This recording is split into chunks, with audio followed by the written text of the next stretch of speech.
નમસ્કાર. નિર્માણ ન્યૂઝની વિશેષ રજૂઆત ધ પોઈન્ટ કાર્યક્રમ સાથે હું છું યજ્ઞ ત્રિવેદી. દર્શક મિત્રો, આજે ટુ ધ પોઈન્ટ કાર્યક્રમમાં ચર્ચા વિચારણા કરવાની છે એક મહત્વપૂર્ણ દિવસને લઈને. દર્શક મિત્રો, ડૉક્ટરને ભગવાનનું બીજું સ્વરૂપ માનવામાં આવે છે. દરેક લોકો જ્યારે પોતાના કોઈ સ્વજન હોય, મિત્ર હોય કે કોઈ પણ વ્યક્તિની લઈને હોસ્પિટલમાં જતા હોય, ડૉક્ટરને અત્યારે તો મળતા હોય, ત્યારે ડૉક્ટરને એમ જ કહેતા હોય કે ભાઈ મારા જે તે કોઈ વ્યક્તિ છે તેમને અત્યારે તો તમે સારા કહી દેજો. અને જ્યારે તે સ્વસ્થ બનીને બહાર આવે છે ને, ત્યારે ફીસ તો બહુ અલગ વસ્તુ છે અત્યારે, પણ જે આશીર્વાદ અત્યારે તો મળતા હોય છે. અને જે પ્રમાણે ઘણા એવા પણ મેં કિસ્સા જોયેલા છે કે લોકો પગે પડી જતા હોય છે કે ભાઈ તમે અમારા સ્વજનને બચાવી લીધું, તેના માટે આપનો ખૂબ ખૂબ આભાર છે. અને એ જ્યારે ડૉક્ટર્સની વાત કરવામાં આવતી હોય છે તો આપણે દરેક ડૉક્ટર્સને બિરદાવવા એ બહુ જરૂરી છે.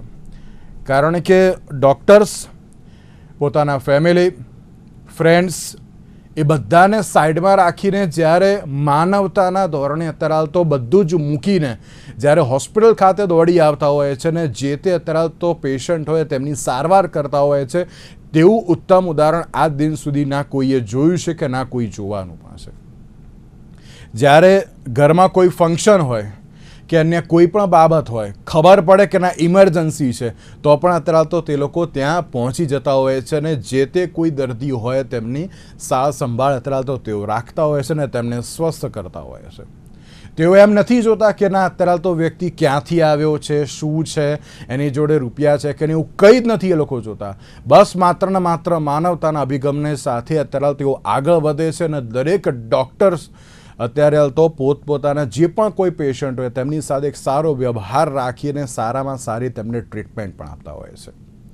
દર્શક મિત્રો, આપણે કોવિડ-19માં ઘણા બધા શોઝ કર્યા હતા અને તેમાં પણ ઘણા બધા ડૉક્ટર્સની કામગીરીને મેં બિરદાવી હતી. આજે રાષ્ટ્રીય ડૉક્ટર દિવસ છે, નેશનલ ડૉક્ટર્સ ડે. આજે ફરી એકવાર હું વિશ્વના તમામ ડૉક્ટર્સને હું આ મંચ ઉપરથી બિરદાવી રહ્યો છું, કારણ કે તેમની જે અત્યારે તો કામગીરી છે એ અભૂતપૂર્વ છે અને ચોક્કસથી પ્રશંસનીય કામગીરી છે. કારણ કે તેમના જેવી કામગીરીના અન્ય કોઈ કરી શકે છે અને ના કોઈ કરવાનું પણ છે. અને તેની સાથે જ ડૉક્ટર્સ ડે ઉપર આજે મારે ચર્ચા વિચારણા પણ કરવી છે. ચર્ચા વિચારણા કરવા માટે મારી સાથે બે વરિષ્ઠ ડૉક્ટરો અત્યારે તો જે જોડાયેલા છે કે જેમાં ડૉક્ટર નિશ્ચલ ભટ્ટ અમારી સાથે જોડી ગયા છે કે જેઓ વરિષ્ઠ બાળરોગના નિષ્ણાત છે. સાથે સાથે ડૉક્ટર ઉર્વેશ શાહ અમારી સાથે જોડી ગયા છે કે જેઓ જુનિયર ડૉક્ટર નેટવર્કના નેશનલ વાઇસ ચેરમેન છે ઇન્ડિયન મેડિકલ એસોસિએશનના. આ બંનેનું સૌથી પહેલાં તો સ્વાગત છે.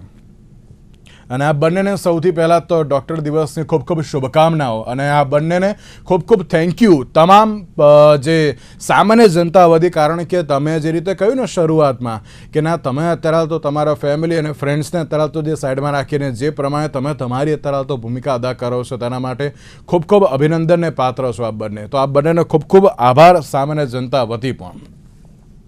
Thank you. નિશ્ચલભાઈ, શરૂઆત આપનાથી કરવી છે. ડૉક્ટર્સ ડેની અત્યારે તો વાત કરી રહ્યા છે. અત્યારના સમયમાં ડૉક્ટર્સની ભૂમિકા એ ઘણી મહત્ત્વની છે. તમે, મેં અને ઉર્વેશભાઈ આપણે કોવિડ-19માં બહુ જ બધી ચર્ચા વિચારણાઓ કરી હતી કે ના ડૉક્ટર્સ અત્યારે તો શું કામ કરે છે, કેવી રીતે કરે છે, બધી જ બાબતોમાં. અને જ્યારે આપણે નેશનલ ડૉક્ટર્સ ડેની અત્યારે તો વાત કરી રહ્યા છીએ તો અત્યારના સમયમાં એમ કહેવાય ને કે ના ડૉક્ટર બનવું એક સૌથી મોટો પડકાર છે. પણ પછી જ્યારે તમે જે સેવા અત્યારે તો આપો છો તે સેવા અત્યારે તો ઘણી મહત્ત્વની હોય છે. અને એ સેવામાં કયા કયા અનુભવો એવા તો થતા હોય છે કે જેના કારણે એમ કહેવાય ને કે ના એક ડૉક્ટર બનવું અત્યારે તો એમ લાગે કે ના ભાઈ મારી અત્યારે તો જે પણ કોઈ કામગીરી છે ચોક્કસથી બહુ જ સારામાં સારી છે, હું અત્યારે તો ખુશ છું, એ પ્રમાણે ક્યાંક લાગણી પણ અનુભવતા હોવ છો. તેને લઈને આપ શું કહેશો? અને સાથે આજે જે રીતે નેશનલ ડૉક્ટર્સ ડે પણ છે તેને લઈને પણ આપની પ્રતિક્રિયા. જી, યજ્ઞભાઈ અને નિર્માણ ટેલિવિઝનનો હું ખૂબ ખૂબ આભાર માનું છું કે આજે નેશનલ ડૉક્ટર ડે નિમિત્તે અમને બધાને આમંત્રણ કરીને બધાની સાથે વાતચીત કરવા માટેનો એક અવસર પૂરો પાડ્યો. 1 જુલાઈ એ ડૉક્ટર બિધાનચંદ્ર રોય, BC રોયની બર્થ ડેટ પણ છે અને 80 યર્સ પછી એમની ડેથ ડેટ પણ છે. એટલા માટે 1991 થી 1 જુલાઈને નેશનલ ડોક્ટર એટલે ભારતના ડોક્ટર્સ માટેના દિવસ તરીકે ઉજવવામાં આવે છે. અને એમને ભારત રત્ન પણ મળેલો હતો. અને he was the second chief minister of West Bengal also. અને દર વર્ષે આ દિવસમાં અલગ અલગ થીમ સાથે એ દિવસની ઉજવવામાં આવે છે. આ વર્ષની જે થીમ છે એ છે behind the mask, caring for doctors, strengthening the system. એટલે આ ત્રણેય સ્ટેટમેન્ટ્સ બહુ જ અગત્યના છે, કારણ કે આપણને સૌને ખ્યાલ છે કે કોવિડ દરમિયાન દરેક ડોક્ટરે માસ્ક પહેરીને કે પછી N95 માસ્ક પહેરીને કે પછી આખો પેલો સૂટ પહેરીને બધા જ જે પેશન્ટ્સ હતા એમની કાળજી લીધી છે, જન્મથી માંડીને ઓલમોસ્ટ એલ્ડરલી પીપલ માટે. હવે હું મારી વાત કરું તો પીડિયાટ્રિક્સ એવી બ્રાન્ચ છે કે જે બ્રાન્ચમાં મેં જ્યારે પીડિયાટ્રિક્સ ચૂઝ કર્યું હતું ને ત્યારે એની પાછળનો એક મુખ્ય હેતુ એ હતો કે નાનું બાળક જે છે એ બાળક પોતે પોતાની તકલીફ વર્ણવી નથી શકતું. પેરેન્ટ્સને જે ફીલ થતું હોય એના ઉપરથી આપણે ગેસ કરવાનું કે એ બાળકને શું ખરેખર થઈ રહ્યું છે, અને એના ઉપરથી નિદાન કરીને આપણે એ બાળકની ટ્રીટમેન્ટ કરવાની. પણ બાળક જ્યારે સાજું થાય ત્યારે એ બાળકનો તો આનંદ હસતો ચહેરો જોવા મળે જ, પણ એની સાથે એના બંને પેરેન્ટ્સનો અને એના ગ્રાન્ડ પેરેન્ટ્સનો, સો 3 પેઢીની ટ્રીટમેન્ટ એક સાથે કરતા હોય ને એનું ફિલિંગ આવે. તો મને લગભગ આજે 25 વર્ષ થયા પીડિયાટ્રિક પ્રેક્ટિસ કરતા, પણ રાત્રે જે શાંતિની ઊંઘ આવે છે એનું મુખ્ય કારણ આ પેરેન્ટ્સ અને ગ્રાન્ડ પેરેન્ટ્સના જે આશીર્વાદ દરેક બાળકના પેરેન્ટ્સ અને ગ્રાન્ડ પેરેન્ટ્સથી મળે છે એનો ખૂબ મોટો ભાગ છે. બીજું, હું હંમેશા માનું છું કે ડોક્ટર બનવા માટે જે 10 વર્ષની મહેનત કરી હોય છે એ મહેનતના ફળ રૂપે આ આશીર્વાદ, અને જ્યારે બાળક સારું થાય છે ત્યારે એના ફળ રૂપે આપણને જે ફીસ મળે છે એ ફીસ એ આપણા સારા જે પણ કોઈ બાળકને ટ્રીટ કર્યું છે એના કર્યાનો એક ફળ છે, પણ ડોક્ટર તરીકે એ મુખ્ય ધ્યેય નથી હોતો. અને જ્યારે એ આનંદ થાય ત્યારે આનંદ ખરેખર અવર્ણનીય હોય છે, અને જેને એક્સપિરિયન્સ થાય એ જ એ આનંદને એક્સપિરિયન્સ કરી શકે છે. બિલકુલ સાચી વાત છે. કારણ કે તમે જે રીતે COVID-19 N95 માસ્ક અને જે પેલી PPE કીટની વાત કરીએ, એક અનુભવ તેમાં મેં પણ કરેલો છે કે જ્યારે સિવિલ હોસ્પિટલની મુલાકાત લીધી હતી તે સમયે ત્યારે લાગે કે ના ભાઈ આપણે અત્યારે તો આ શું પહેરીને અત્યારે તો અંદર જઈ રહ્યા છે, અને બહાર નીકળો એટલે તાત્કાલિક ભાઈ પહેલાં આને કાઢો. અને એ જ સિચ્યુએશનમાં જ્યારે ડૉક્ટર સવારથી લઈને રાત સુધી જ્યારે એ પ્રમાણની PPE કીટની સાથે જ્યારે સેવા આપતા હોય તે ચોક્કસી યોગદાન અત્યારે તો બિરદાવવાને લાયક છે. કારણ કે આ પ્રકારની કામગીરી ચોક્કસી જે ડૉક્ટરો દ્વારા કરવામાં આવી છે ઘણી અત્યારે તો સરાહનીય છે. ઉર્વેશભાઈ, નેશનલ ડૉક્ટર્સ ડેની અત્યારે તો વાત કરી રહ્યા છે, સાથે એક સવાલ આપણે પણ એ જ કે આપ પણ અત્યારે તો કઈ રીતની અનુભૂતિ કરી રહ્યા છો, કારણ કે એક ડૉક્ટર તરીકે જવાબદારી ઘણી મોટી હોય છે, અને જ્યારે પેશન્ટ અત્યારે તો તમારી પાસે આવતો હોય છે તો ત્યારે ઘણા બધા ક્વેશ્ચન્સ લઈને આવતો હોય છે, અને જાય છે તો ત્યારે એક સ્માઇલ લઈને અત્યારે તો જે પાછો જતો હોય છે, એ અત્યારે તો અનુભૂતિ કઈ રીતની જોવા મળતી હોય છે? જી યજ્ઞભાઈ અને નિર્માણ ન્યૂઝને સૌથી પહેલા તો ખૂબ ખૂબ આભાર.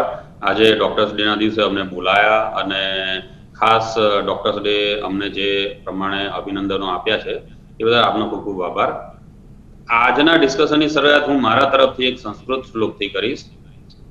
સેવયા રોગ નાશાય કરુણયા હિતાય ચ જીવનસ્ય પ્રદમાતારી વૈદ્ય વંદા વિશેષતઃ. એટલે આમાં એવું કહેવા માંગે છે કે ડોક્ટર અથવા તો વૈદ્ય એ પોતાના શરીર અથવા તો એની સેવા દ્વારા એ રોગનું નિદાન કરે છે અને એનો નાશ કરે છે.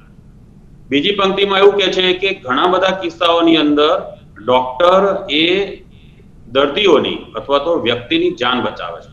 અને આજના સમયમાં જુઓ તો ટેકનોલોજી અને સાયન્સ એટલું આગળ વધ્યું છે કે ઘણા બધા કેસની અંદર કે એકદમ એક્યુટ માયોકાર્ડિયલ ઇન્ફાર્ક્શન હોય કે હાર્ટ એટેક આવે અને ત્યારે જ્યારે એન્જિયોપ્લાસ્ટી જે અવેલેબલ છે અને એનાથી એની તમે જીવ બચાવી લો છો, બાયપાસ સર્જરીને જીવ બચાવી લો છો, કેટલા બધા કેન્સર્સની અંદર જે મૃત્યુ નજીક દેખાતું હોય ત્યારે એનું યોગ્ય નિરાકરણ કરી અને જીવ બચાવાય. ટ્રોમાના કેસીસની અંદર પણ જ્યારે સિવિયર બ્લીડિંગ થતું હોય કે કોઈ ઓર્ગન ડેમેજ થાય ત્યારે પણ એની પ્રોપર સારવાર કરી, અથવા તો કોઈ જે રીતે નિશ્ચલભાઈ સાહેબ જેવા પીડિયાટ્રિસ્ટ કે એવા કોઈ કેસીસની અંદર સિવિયર ઇન્ફેક્શન કે સેપ્સિસ હોય તો રાઈટ ટાઈમ પ્રોપર ટ્રીટમેન્ટ અને મેનેજમેન્ટ કરી અને એનો જીવ જતો બચાવો. તો આ પ્રમાણેના પણ ડોક્ટર છે કે જે રોગનું નિરાકરણ કરે છે, રોગનો નાશ કરે છે અને જીવ બચાવે છે. અને સાથે સાથે એક ત્રીજો પણ પ્રકાર છે કે જે કરુણાથી, એટલે કે પેશનથી, એવા કમ્પેશનથી વેલફેર માટે પણ કામ કરે છે. તો આ ત્રણેય લેવલે કામ, કોઈ પણ લેવલે કરતા હોય કે વધારે લેવલે કામ કરતા હોય, આ દરેક લેવલે કામ કરતા ડોક્ટર એ રિસ્પેક્ટને પાત્ર છે. એટલે સૌથી પહેલા તો હું તમને એ કહેવા માંગીશ કે વોટ ધ ડોક્ટર્સ, અત્યારે હું જુનિયર ડોક્ટર જે છે નેટવર્ક અમારું નેશનલ, એને હું જો રિપ્રેઝેન્ટ કરું, તો આજની જનરેશનનો ડોક્ટર શું એક્સપેક્ટ કરે છે. તમે જે શરૂઆતમાં કીધું કે ઘણા બધા લોકો ડોક્ટરને ભગવાનની જેમ જુએ છે, તો આજની જનરેશન છે એ ડોક્ટર અલગ દ્રષ્ટિકોણથી જોવાય, અલગ એંગલથી જોવાય એવું ઈચ્છે છે. એમના માટે એવું છે કે ભાઈ તમે ભગવાન ના માનો ડોક્ટરને, they are just like a service provider. જે અન્ય સર્વિસ પ્રોવાઈડ કરે છે એવી રીતે જ આ એક સર્વિસ પ્રોવાઈડ કરે છે, પરંતુ દે આર હાઈલી ક્વોલિફાઈડ અને હાઈલી એજ્યુકેટેડ, અને એવી સર્વિસ પ્રોવાઈડ કરે છે કે જેની વેલ્યુ ખૂબ હાઈ છે. સો હાઈલી વેલ્યુડ સર્વિસ પ્રોવાઈડર તરીકે એને તમે એવી રીતે જુઓ, એવી રીતે તમે એને માન આપો અને એવી રીતે જ સમાજમાં પ્રતિષ્ઠા મળે, એ રીતે જોવાય, એ આજના ડોક્ટરની દરેક વ્યક્તિ તરફથી અપેક્ષા છે.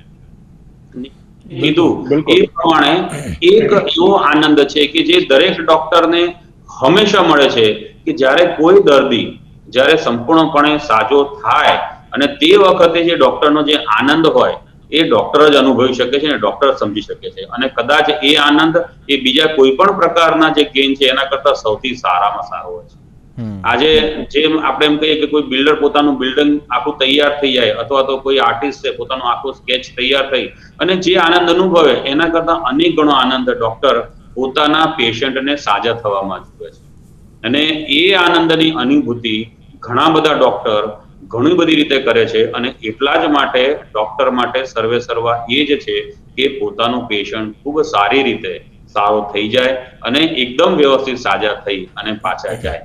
આ અત્યારના ડોક્ટરની જે સર્વિસ જે છે એને આવા દ્રષ્ટિકોણથી પબ્લિક જુએ એવી અમારી દરેક ડોક્ટરની અને ખાસ કરીને જુનિયર ડોક્ટર્સની આ એક અપેક્ષા રહી છે. બિલકુલ સાચી વાત. અને અત્યારના સમયમાં એમ કહેવાય ને તો જે ડૉક્ટર્સને જોવાનો એક નજરિયો અત્યારે તો જે ચેન્જ થઈ ગયો છે. પહેલાં પણ ભગવાન માનતા હતા ને, જે પ્રમાણે COVID-19માં જે સૌથી મોટો ટાસ્ક હતો કે ભાઈ આપણે ગમે તેમ કરીને જે પણ કોઈ દર્દી આવ્યા છે તેમને અત્યારે તો સાજા કરીને પાછા મોકલવાના છે. એ ક્યાંક એક બહુ જ ટફ ટાસ્ક હતો નિશ્ચલભાઈ, એવું કહી શકાય ખરી COVID-19. તો એ ટાસ્કને પણ આપ કઈ રીતે જુઓ છો? અને સાથે સાથે બીજો એક સૌથી મોટી બાબત એ પણ છે કે ડૉક્ટર તરીકે એક સૌથી મોટો પડકાર અત્યારે તો કયો અત્યારે હોઈ શકે છે? બંને પ્રશ્ન ખૂબ જ અગત્યનો છે. તમે જે COVID-19 ની વાત કરી ને, એમાં ડેફિનેટલી પીડિયાટ્રિક પેશન્ટમાં કોવિડ ડિસીઝ બહુ સિવિયર નહોતા, સો અમારે એમને બહુ વધારે એડમિટ નહોતા કરવા પડ્યા. પણ ડેફિનેટલી એડલ્ટમાં બહુ જ સિરિયસ અને સિવિયર ડિસીઝ જોવા મળ્યા હતા, અને લોકોએ ખરેખર ડોક્ટરોએ પોતાના જાનની પરવા કર્યા વગર, અને એમાં પણ આપણને સૌને ખ્યાલ છે કે ઘણા બધા ડોક્ટરોએ પોતાનો જાન પણ ગુમાવ્યો છે પેશન્ટ્સની બચાવ કરવા માટે. એટલે દરેક ડોક્ટર, જેમ ઉમેશભાઈએ કીધું એમ, ડેફિનેટલી રિસ્પેક્ટને પાત્ર તો છે જ. ડોક્ટરો માટે અત્યારનો અને જે આવનારી પેઢીના જે ડોક્ટરો છે એમના માટેનો જે સૌથી મોટો તમે કહો ને પડકાર, તો એ જે છે ડિજિટલ સુનામી, ઇન્ટરનેટની અવેલેબિલિટી, ચેટ જીપીટીની અવેલેબિલિટી, એઆઈની પ્રેઝન્સ, એ જે વસ્તુ છે એ વસ્તુને આપણે પડકાર તરીકે લેવાને બદલે એને એક અવસર તરીકે લઈશું એઝ અ ડોક્ટર, તો એ ખરેખર ખૂબ જ ઉપયોગી સાબિત થશે. એઆઈ છે કે ચેટ જીપીટી છે કે ગૂગલ જે છે એ ઇન્ફોર્મેશન આપે છે, પણ એ ઇમોશન્સ કનેક્ટ નથી કરી શકતું. એ તમને ટ્રીટમેન્ટ માટેની જે પણ કોઈ સ્ટેપ્સ છે એ બતાવે છે, પણ એ ટ્રીટમેન્ટની સાથે લાઇફસ્ટાઇલમાં શું ચેન્જીસ કરવા, એના માટે ફેમિલીમાં શું ચેન્જ કરવા, એ વસ્તુ નથી બતાવી શકતું. આપણે અત્યારે ટાઈમ્સ ઓફ ઇન્ડિયામાં થોડા વખત પહેલા એક આર્ટિકલ હતો, અને એમાં એવું લખ્યું હતું કે 8માંથી 10 પેશન્ટ જે ડોક્ટરને બતાવવા જાય છે, એમાંથી 8 પેશન્ટ એવા છે કે ડોક્ટરને મળીને આવ્યા પછી ગૂગલ કરે છે અથવા ચેટ જીપીટીનો સહારો લે છે. એનું મુખ્ય કારણ એ હોય છે કે પેશન્ટ ડોક્ટરને મળીને બહાર નીકળ્યા પછી ફૂલ્લી સેટિસ્ફાઈડ નથી હોતો એમના કમ્યુનિકેશનથી. એટલે એમ્પેથેટિક કમ્યુનિકેશન જો દરેક ડોક્ટર શીખશે, પેશન્ટના કે બાળકના પર્ટિક્યુલર રોગને બદલે એ આખા પેશન્ટની સારવાર કરે, આખા ફેમિલીનું લાઈફસ્ટાઈલ ચેન્જ કરે, એની સાથે ઇમોશનલ કનેક્ટ કરીને એને સાજું કરવાનો પ્રયત્ન કરે ને, તો ચેટ જીપીટી કે ગૂગલનો જે વ્યક્તિ તપાસ કરીને કે વાંચીને કે તૈયાર થઈને આવેલો છે ને, એ પણ એ ડોક્ટર સાથે ઇમોશનલ કનેક્ટ થાય છે. અને ઇમોશનલ કનેક્ટ જ્યારે પણ એ દર્દી આપણા કન્સલ્ટિંગ રૂમમાંથી બહાર જાય ત્યારે એને બધી ક્લેરિટી હોવી જોઈએ કે એને કેવા પ્રકારનો રોગ છે, એને જે રિપોર્ટ કરવા આપ્યા છે એ શેના માટે આપેલા છે, જે ટ્રીટમેન્ટ આપી છે એનાથી એને શું ફરક પડશે, ટ્રીટમેન્ટની દવાઓ કઈ રીતે લેવાની છે, ફોલોઅપ ક્યારે આવવાનું છે. જ્યારે આ કમ્પ્લીટ કમ્યુનિકેશન થતું હોય છે ને, ત્યારે મારો એક્સપિરિયન્સ એવું છે કે 90% પેરેન્ટ્સ ક્યારે પણ ગૂગલનો કે ચેટ જીપીટીનો સહારો નથી લેતા. કારણ કે હ્યુમન માણસ જ એક એવું વ્યક્તિ છે જે લાગણીથી વાત કરે છે અને આખા બાળકની કે આખા પેશન્ટની ટ્રીટમેન્ટ કરતું હોય છે. જ્યારે ચેટ જીપીટી કે ગૂગલમાં તો તમે જે પ્રશ્ન પૂછો ને એનો જ જવાબ આપતો હોય છે. એટલે આ જે ડિજિટલ સુનામી છે એને ટેકલ કરવા માટે ડોક્ટરે એઆઈ સેન્સિટિવ, એઆઈ એજ્યુકેટેડ થવું પડે, ખૂબ જ અગત્યનું છે. અને એની સાથે પેશન્ટ સાથે એક ઇમોશનલ કનેક્ટ, ઇમોશનલ બંધારણ આપણે બનાવવું પડે. અને એમ્પેથેટિક કમ્યુનિકેશન જો કમ્પ્લીટ કરવામાં આવે કાઉન્સેલિંગ દરમિયાન, તો એ પેશન્ટ ચોક્કસ સંતોષ પામીને તમારી પાસેથી જાય છે. એ પેશન્ટ તો પાછું જ આવે છે, પણ બીજા 10 પેશન્ટને પણ તમારી પાસે મોકલી શકે છે. બિલકુલ સાચી વાત. જ્યારે આ તમે વાત કરીને બહુ સાચી છે કે ભાઈ પેલા નિશ્ચલભાઈ જોડે જજો, બહુ સારામાં સારા ડૉક્ટર છે, બહુ સારી રીતે વાત કરે છે અને ઘરના હોય ને વ્યક્તિ એ રીતે ક્યાંક ટ્રીટ કરે છે. પેલા ઉર્વેશભાઈ જોડે જજો, બહુ સારામાં સારી મેડિકલ ટ્રીટમેન્ટ તો આપશે ને સારી વાત પણ કરશે. અત્યારે તો એક એવી પણ બાબત જોવા મળતી હોય છે. આપણે જ્યારે કોઈ પણ પેશન્ટની વાત કરીએ ને, હું જો પર્સનલી મારા ફેમિલી ડૉક્ટરની વાત કરું, અત્યારે હાલ અહીંયા એ એક્સપાયર થઈ ગયા છે, પણ એમની સાથે પણ જ્યારે પણ વાત કરવા માટે જો હું એઝ અ મીડિયા પર્સનાલિટી તો એ એમ જ કે મારે તારી જોડે અત્યારે તો કોઈ પણ ડૉક્ટરને લઈ નથી વાત કરી, તું મને બીજી વાત કર તો મને અત્યારે તો ગમે. એ પ્રમાણેનો ક્યાંક એમનો અભિગમ હતો. અને એ વખતે એમ કહેવાય ને કે એમના ક્લિનિકમાં ઘણા બધા વ્યક્તિઓ હાજર હોય, પણ હું જઉં એટલે મારા માટે 1 કલાક તો ફિક્સ જ હોય કે ના અત્યારે ત્યાં તો યજ્ઞની જોડે તો અત્યારે ચર્ચા કરવાની. એ ક્યાંક સિચ્યુએશન જે જોવા મળતી હોય છે. એટલે કે એમ કહેવાય ને કે ના ડૉક્ટર્સ માટે બહુ મહત્ત્વની બાબત છે કે ના પોતાના માટે અત્યારે તો જે સમય કાઢવો ને એ ક્યાંક થોડોક અઘરો પડતો હોય છે. ઉર્વેશભાઈ, આ જ સવાલ હવે આપને, ડૉક્ટર્સ જે 24/7 અને 365 ડેઝ ક્યાંક અવેલેબલ જોવા મળતા હોય છે, પણ ક્યાંક સવાલ અત્યારે તો એ થતો હોય છે કે ફેમિલી અને ફ્રેન્ડ્સ માટે ક્યાંક સમય નથી ફાવી શકતા. આપ તેને પણ કઈ રીતે જોઈ રહ્યા છો? યજ્ઞભાઈ, અત્યારે ખરેખર કહું તો આપણે અત્યારે જેન ઝી ઉપર આવજો આવીએ તો અત્યારની જનરેશન ગ્રેજ્યુઅલી બદલાઈ રહી છે. તો એ બેઝિક ડિફરન્સ શું છે કે અત્યારની જનરેશને પોતાનો જે કમ્ફર્ટ ઝોન છે એ પોતાનો કમ્ફર્ટ ઝોન એક ડિફાઇન કરેલો છે. અને જ્યારે એ મેડિકલ ફિલ્ડમાં આવે છે ત્યારે ડેફિનેટલી પહેલા તો એવી રીતે જ આવે છે કે મારે એવી સર્વિસ પ્રોવાઈડ કરવી કે જેથી હું બીજા કોઈને હેલ્પ કરી શકું અને સાથે સાથે હું એક કમ્ફર્ટેબલ લાઈફ જીવી શકું, એવી ઇન્કમ કરી શકું. પરંતુ જ્યારે મેડિકલ ફિલ્ડમાં આવે છે ત્યારે એના માટે જે મહેનત કરવી પડે છે, લગભગ 12 વર્ષ સુધી સુપર સ્પેશિયાલિટી બહાર નીકળતા 12 વર્ષ સુધી એટલી મહેનત કરવી પડે, એટલું જ ભણવું પડે ને એટલું જ કામ કરવું પડે. જ્યારે 28 કે 30 વર્ષે બહાર આવે તેમાંથી ઘણાના મેરેજ પણ થઈ ગયા, કદાચ એકાદ છોકરું પણ હોય, ત્યારે એ 12 વર્ષની સેવા દરમિયાન એ ખરેખર પોતાની જે કમ્ફર્ટ ઝોન છે ને એને ક્રોસ કરીને બહાર આવીને મહેનત કરે છે. અને પછી જ્યારે પ્રેક્ટિસમાં આવે છે ત્યારે પણ એના માટે ઘણી બધી જવાબદારી છે. ત્યારે આવા સમયે ડોક્ટર તરીકે એ એવું જ વિચારે કે સૌથી પહેલા હું લોકોની સર્વિસ તો હું આપું છું, પણ સાથે સાથે એની જે બેઝિક રિક્વાયરમેન્ટ છે મારી લાઈફની એ પણ મારે એટલે જ પ્રમાણમાં પૂરી થવી જોઈએ.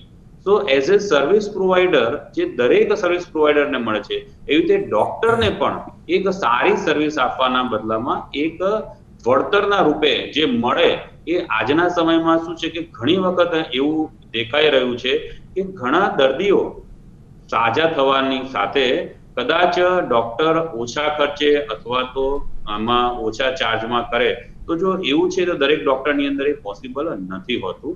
એટલા જ માટે ડોક્ટર એટલું પણ ઈચ્છે છે કે એને એ પ્રમાણમાં વળતર પણ મળે અને વળતરની સાથે સાથે એ રિસ્પેક્ટ મળે. બીજી વસ્તુ એ છે કે અત્યારના સમયે ડોક્ટર આ ભણવા પાછળ અને સર્વિસ આપવા પાછળ એ પોતાના પ્રત્યે બેધ્યાન થતો જાય છે.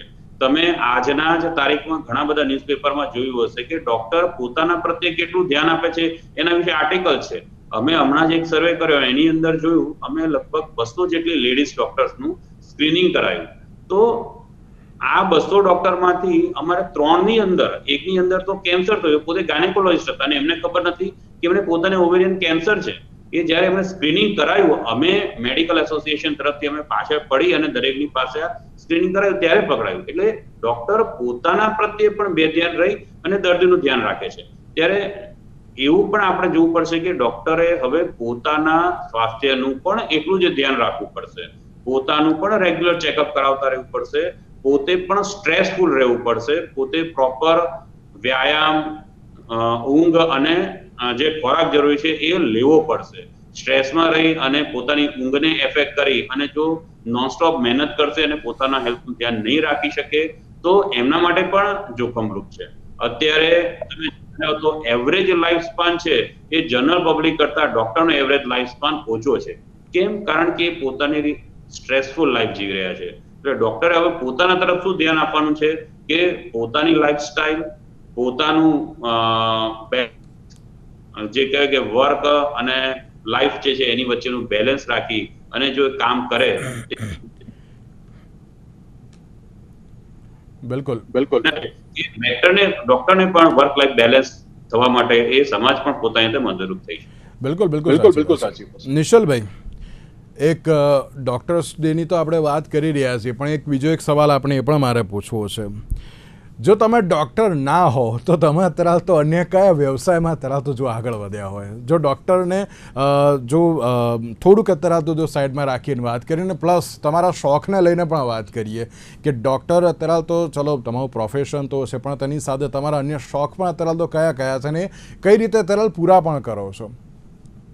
બિલકુલ. એટલે ક્રિકેટ એ મારો એક ખૂબ જ અંગત શોખ છે, જે હું બહુ નાનપણથી એના તરફ કન્ટિન્યુઅસલી આકર્ષાયેલો અને ખૂબ રમ્યો તો હતો પણ કરો.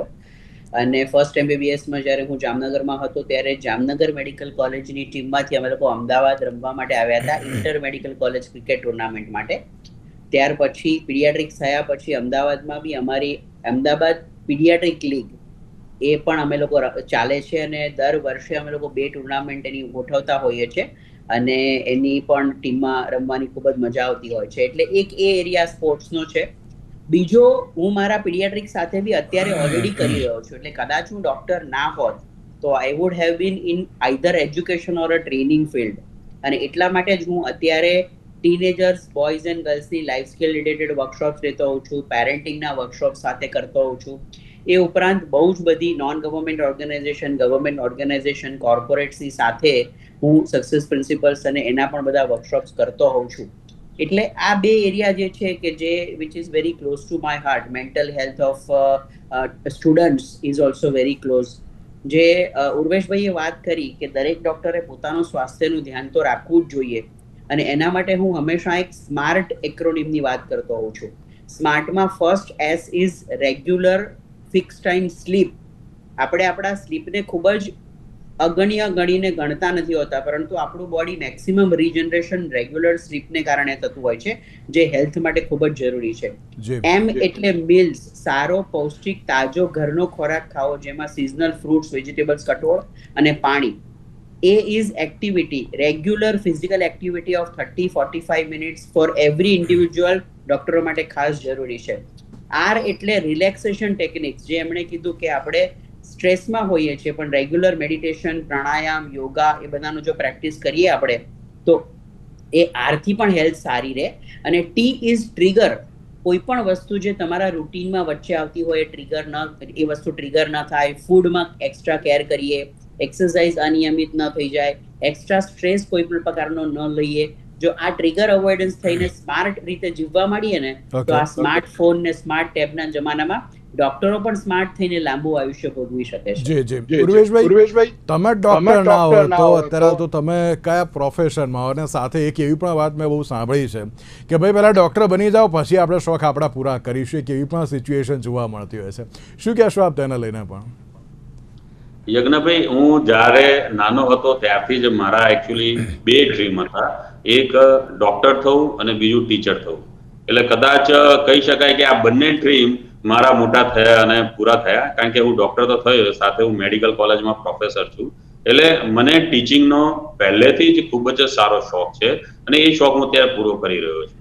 જે હું MBBSમાં અને MDમાં છોકરાઓને ભણાવું છું, સાથે સાથે જે રીતે નિશ્ચલભાઈએ કીધું ને કે ડોક્ટર્સમાં બીજી પણ કેરેક્ટરિસ્ટિક હોવી જોઈએ, તો અત્યારના નેશનલ મેડિકલ કમિશને NMCએ એક એટકોમ મોડ્યુલ્સ જે MBBSના છોકરાઓમાં ઇમ્પ્લિમેન્ટ કરવાનું કીધું છે, જેની અંદર તમારે એટીટ્યુડ, એથિક્સ અને કોમ્યુનિકેશન વિથ ધ પેશન્ટ્સ, આના ઉપર, અને આ ઉપરાંત અધર ધેન મેડિકલ સર્વિસીસ બીજી કઈ છે કે જે તમારે ધ્યાન રાખવું પડે, જેવી રીતે કે ઇન્ફેક્શન કંટ્રોલ છે, અથવા તો ક્વોલિટી ઇન મેડિકલ સર્વિસીસ છે, ક્વોલિટી ઇન લેબોરેટરી છે.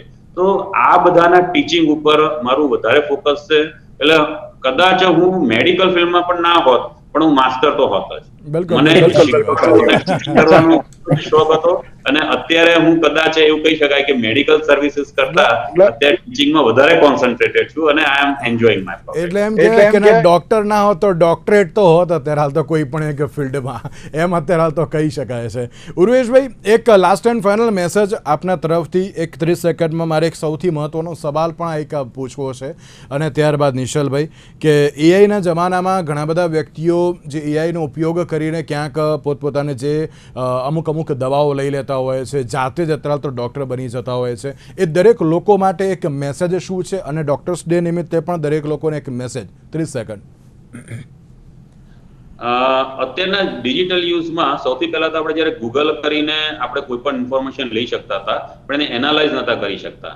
તો હવે એઆઈના સમયમાં આ ગૂગલના જે ઇન્ફોર્મેશન છે એ એઆઈ એનાલાઇઝ કરે છે. પરંતુ આ જે એનાલિસિસ થાય છે એ તમે જેટલી ઇન્ફોર્મેશન આપી છે એનાથી એનાલિસિસ થાય છે, અને એને કારણે એ એનાલિસિસ પૂરું નથી હોતું. એટલે મેડિકલ સર્વિસીસ માટે એવું છે કે જે ઇન્ફોર્મેશન તમે ડોક્ટરને આપો, સાથે સાથે ડોક્ટર જે તમારામાં ઓબ્ઝર્વ કરે છે એ એડિશનલ ઇન્ફોર્મેશન હોય છે, અને એનાથી જે ડોક્ટર એનાલિસિસ કરે છે એટલું એનાલિસિસ એઆઈ થી નથી જઈ શકવાનું. અને જો તમે એઆઈ વાપરો તો કોઈ વાંધો નથી, પરંતુ ડોક્ટરની સાથે અચૂકથી તમારા પ્રશ્નો ડિસ્કસ કરો અને ડોક્ટરની સલાહ મુજબ કરશો તો જ વધારે સારી રીતે તમને બોડીમાં રિસ્પોન્સ મળશે. એઆઈમાં હજુ ઘણી બધી ત્રુટિઓ છે, તો એનો ભોગ ના બનો એનું ધ્યાન રાખજો. જી નિશ્ચલભાઈ, એક મેસેજ. હા, એટલે એઆઈ ના જમાનામાં જેમ ઉર્વેશભાઈએ કીધું અને મેં પણ શરૂઆતમાં કીધું હતું એ પ્રમાણે, કે એ તમે જે ક્વેશ્ચન પૂછો છો એ પ્રમાણે જ આન્સર આપે છે. એ સાચો છે કે ખોટો નથી એ તમે જોજો, દરેકના એન્ડમાં લખેલું હોય છે કે ChatGPT can do mistake, please concern authority. ડોક્ટર્સનું કેવું છે કે એ લોકોનો એક્સપિરિયન્સ છે, એ હિસ્ટ્રી લે છે, કમ્પ્લીટ ફિઝિકલ એક્ઝામિનેશન કરે છે, એમનું ટેન્ટેટિવ નિદાન થયા પછી જરૂર પડે તો રિપોર્ટ કરાવીને એ બધાનું એક અમાલ્ગમેશન કરીને નિદાન કરીને ટ્રીટમેન્ટ આપતા હોય છે. સો ડોક્ટરના સલાહ વગર ખાલી એઆઈના મદદથી જો તમે દવા લેવાનો પ્રયત્ન કરશો ને તો ફાયદા કરતા નુકસાન વધારે કરશો, એ ચોક્કસ છે. અને છેલ્લો હેપી ડોક્ટર્સ ડે ના દિવસનો એક ખાસ મેસેજ હું દરેક નાગરિકને આપવા માંગીશ કે 95 થી 99% ડોક્ટરો હંમેશા પેશન્ટનું સારું.